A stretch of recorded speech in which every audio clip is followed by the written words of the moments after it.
everyone, welcome to episode 75, part 2 of Kenya's premier sports video podcast, the 3 Quarters podcast. And as usual, remember to jump onto the hashtag Road to Japan to support the Kenya Simbas as they are still looking to qualify for the Rugby World Cup in 2019 in Japan. I'm Denise Duffield. And I'm Nora Kamuya. So no feature game, no bad man. Move straight into Kenyan rugby history. Yep. So someone here went to a school in the bush. Okay, no. Alliance High School, also known as Bush. Is that because of your green uniform? That's all I can think of. That and the school is very green. Ah, okay. Yeah. So the rest of us, our schools were brown. Yeah. Okay. More or less. Okay. So yes, that's the school we're looking at. And yeah. I mean, for me, all I know is, I'm not even going to go into it. This is your school. So I'll let you take it away. Yeah. But, notable alumni. Yeah. Nara Kamuya. Really? Mr. Fredo Lowe. Yes. And Alex Olaba, Yeah. 3 different generations. There's also Michael Tankutieno. Ah, yes. Who coached Kenya. I think about also John Morris Ohaga, who played for Mean Machine. I can't remember who played for Kenya. James Orengo. There's Absalom Juma. I'm just brilliant. There's Absalom Juma, AB, Queens. There's Gordon Nampu, Queens. Wow. But anyway, like a success. But anyway, yes, Alliance High School is a school for today, located in central Kenya. That's central? Yes, it is central. Oh, wow. Yeah, okay. 1st March 1926, that's when it was formed. And doing my research, it comes to, not doing my research. You get feeling the game started about the 70s. That's when you hear about rugby happening first. Of course, Michael Tankutieno was there around that time.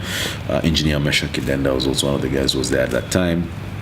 And so they started playing rugby. It wasn't really a big sport in the school, primarily because we didn't have too many white teachers. So you're taught by someone who also doesn't know. Anyway. Exactly. So the game then picked up. In the 80s, of course. Those are the Fredo Lows, as you mentioned. Gordon Nampu, John Morris Ohaga. That's when they were coming up. Yeah. And then in the 90s, in the late 90s actually, you had a gentleman by the name Paul Weloba. He was a former referee. Who then went on to teach English at the school.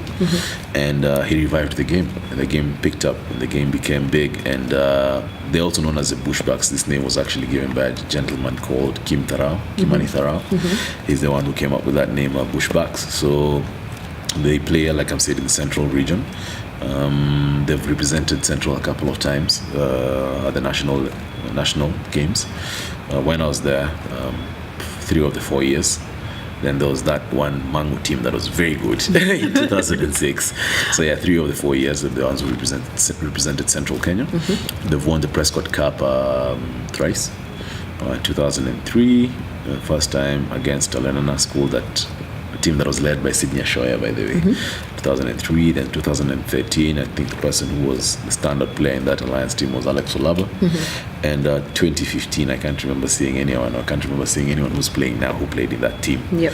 So currently they're coached by Mwangi Karemi, who's also the chairman of the Kenya Rugby Referees Society. Yeah, KRRS.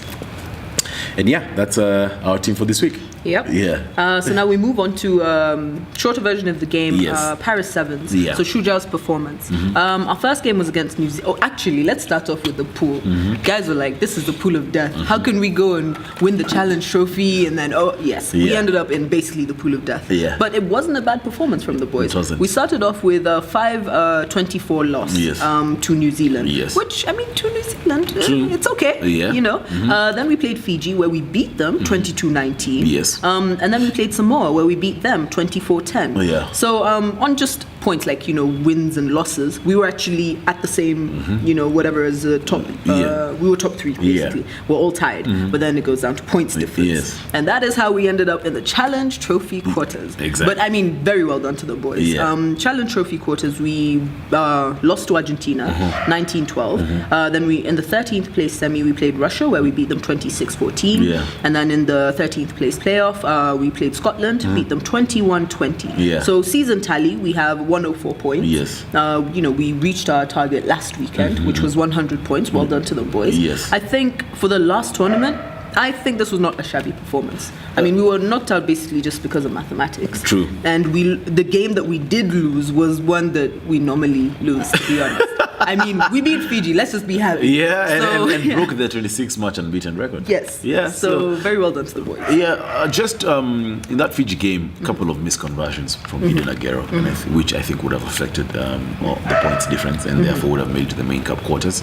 But all in all, it's a good performance by the boys. Remember, guys, this was not really our first team, but we achieved our target. We got to 100 points, and it's been a very, very, very commendable performance by Innocent Simiyu and the boys. They've put in the hard work. We've seen the hard work, and in a year that has had a very busy schedule with regard to sevens, you can only commend what Innocent Simiyu has been able to do at the sevens. You can remember also at some point they were minus a sponsor, Sportpesa pulled out, and these guys they've done some good work. So I must commend them. I just want to mention one thing that has been on social media a lot, and it's to do with the Make It Kenya, Brand Kenya's sponsoring of the Kenya Rugby Union. The union has come out saying that they were paid the money, but it went to sort out more urgent stuff in terms of backlog in allowances and everything. Not an excuse. Not an excuse. You need to have your house in order. And I'd like to take the union to task. It's now coming out that they were actually given money by the government in January. So where did that money go to? That money was, from the budget you presented to the government, that's what it was supposed to do for the other things. Yep.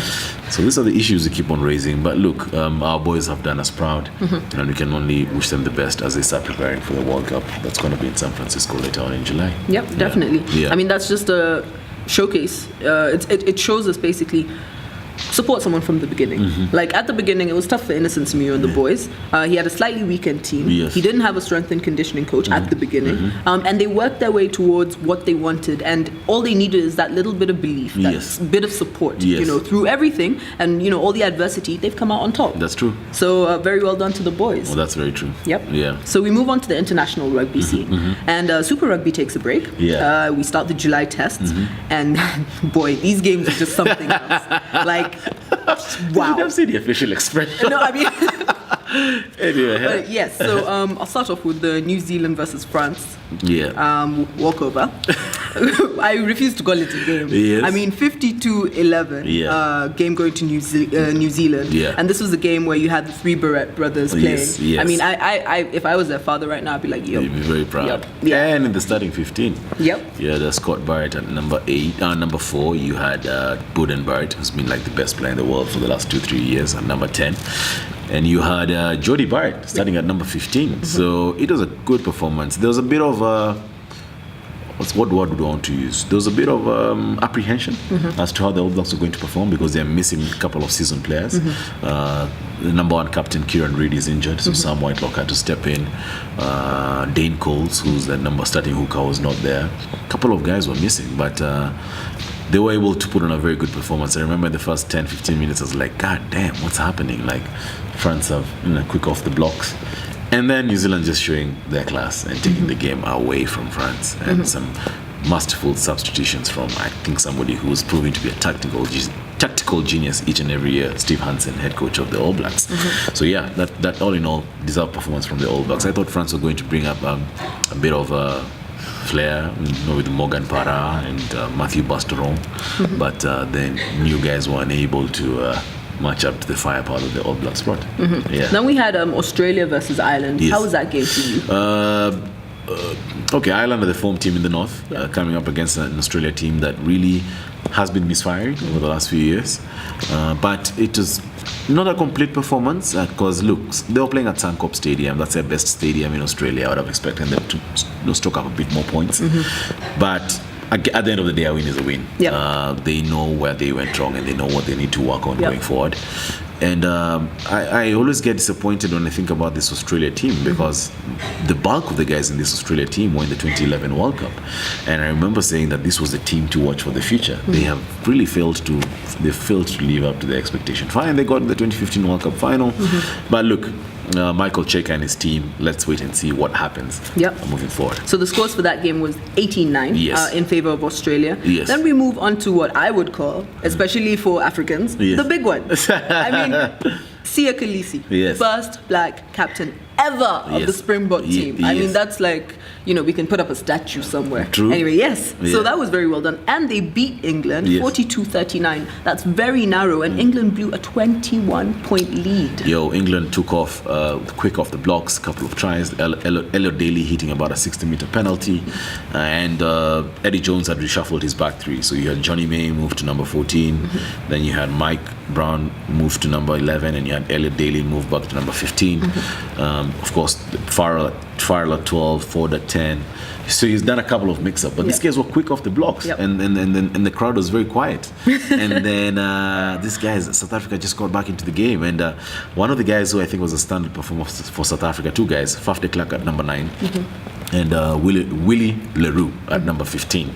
And South Africa showing their class. There too, it's kind of reminiscent of the 2007 South Africa team that had two black wingers, Brian Habana, J.B. Peterson. So definitely not a game of defense, more of offense. 42-39 is quite a large score, but it's good to see South Africa back to winning ways, and we can only wish for, what's his name, Rassie Erasmus. It's a good win for his first, and Sia Khaleesi as captain. Although on the England side, 12 penalties. 12 penalties. Like, you can't be doing that at national level. No. Just go play club. International level. Anyway, international level. Just, go play club. That's true. Anyway, so the last game was Argentina versus Wales. 20. Sorry? 20.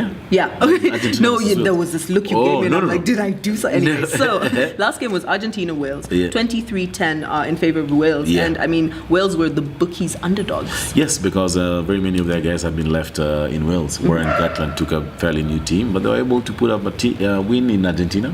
So congratulations to Wales. So just quickly before we wrap up, World Under-20 Championships. So we know who's in the semi-finals now. We've got the defending champions, New Zealand, hosts France, England, and SA. So just to notify everyone that the World Under-20s is happening, and this is where the future stars of rugby are going to be playing. It's happening in France, and you can get onto it and watch and see exactly what's happening. So that's all we have time for. It's a wrap. Guys, remember, you can follow us on Instagram, like our page on Facebook, and subscribe to our YouTube channel. I'm Demiva Duffield. I'm Naro Kamuya. Stay tuned for part 3.